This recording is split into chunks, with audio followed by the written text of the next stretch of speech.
warahmatullahi wabarakatuh. Selamat datang di podcast kami tentang sejarah pergerakan nasional Indonesia. Perkenalkan, saya Roja Akbar Nastia. Saya Muhammad Taufik Kurniawan.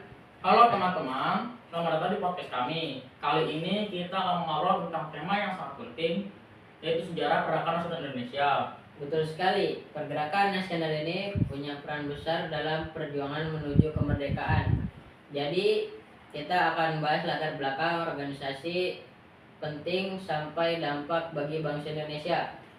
Tempat kita ngobrol santai, tapi penuh makna, seputar perjalanan panjang bangsa Indonesia. Nah, di episode kali ini kita akan membahas sesuatu yang sangat penting, yaitu sejarah pergerakan nasional Indonesia. Yap, masa di mana rakyat Indonesia mulai sadar untuk melawan penjajahan, bukan lagi dengan senjata, tapi dengan pikiran, persatuan, dan organisasi. Pergerakan nasional dimulai sekitar awal abad ke-20, tepatnya tahun 1908. Saat itu Belanda sudah lama menjajah Nusantara dan rakyat hidup dalam penderitaan. Tapi mulai muncul harapan baru, lewat politik etis atau sering disebut juga politik balas budi. Kebijakan ini membuka peluang bagi rakyat pribumi untuk bersekolah dan mengenal pendidikan modern. Dari sinilah generasi baru yang disebut kaum terpelajar Indonesia.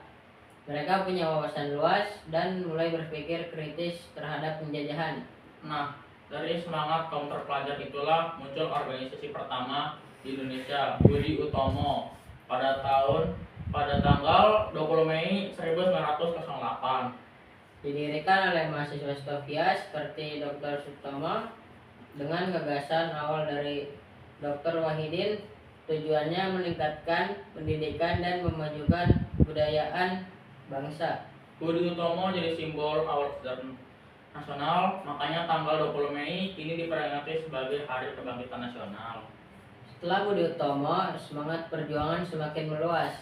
Tahun 1911 berdirinya Syarikat Islam oleh Haji Samahudi yang kemudian dipimpin oleh Hos Jokro Aminoto.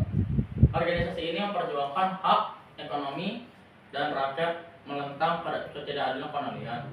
Selain itu muncul juga Indonesia Panci atau IP tahun 1942, didirikan oleh 3 serangkai, Daus Dekker, Cipto Mangunkusumo, dan Ki Hajar Dewantara. Mereka berani menyerukan kemerdekaan penuh untuk Indonesia, sesuatu yang sangat berani pada masa itu.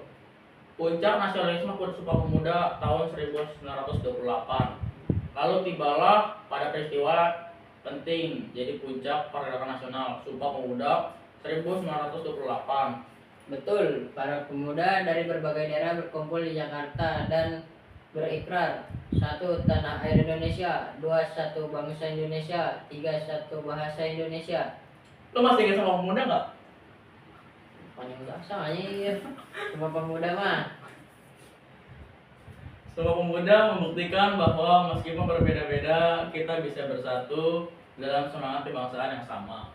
Setelah itu semangat nasionalisme semakin membara, seperti munculnya partai-partai politik, Partai Nasional Indonesia atau bisa disebut PNI yang dipimpin oleh Insinyur Soekarno. Perjuangan dilakukan dengan strategi politik, diplomasi, dan pendidikan. Akhirnya semua usaha itu berujung pada puncak sejarah, proklamasi kemerdekaan 17 Agustus tahun 1945. Wah, panjang juga ya perjalanan bangsa kita menuju kemerdekaan. Iya ya.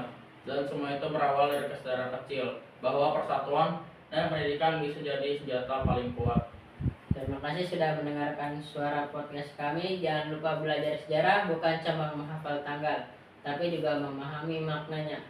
Sampai jumpa di episode berikutnya. Salam kebangsaan dan merdeka. Wassalamualaikum warahmatullahi wabarakatuh.